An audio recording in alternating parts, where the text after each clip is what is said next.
sleeping with it wet is definitely one of them. A lot of people are like, oh, it's not that big of a deal. But the reason why it's a big deal is because your hair is meant to stretch, it's meant to flex, right? So it's here, and then it gets wet, kind of expands out, right? But then as it starts to evaporate, it comes back down, which is fine. But that's good. That's hydration. It's going to hold on to the moisture that it wants to. That's totally fine. But when you have it sopping wet, even if it's not sopping wet, but wet when you're going to bed, or if you have it tied up while it's wet and it's all wadded up here, those hairs that have sucked up the water are staying stretched for far too long. So just like anything else on the planet, I mean, if you did it to those jeans or this shirt, you hold it there for 6 to 8 hours, what's going to happen to that sleeve?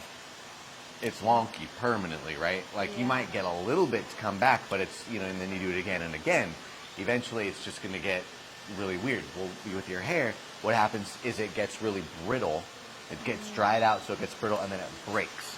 So what you're feeling is a brittleness down here at the ends, and then what you're experiencing from the flyaways and the frizz is the breakage of that brittle stuff. So then you have all these hairs that don't know where to be. They've got no friends, so to speak. There's no group to connect to. So that's the flyaways that you're seeing. So putting straight up oils in your hair. Anything like that? No. Good. Flat iron it, blow it straight, anything? Okay. So you got heat damage on there. Okay, cool. So that's all.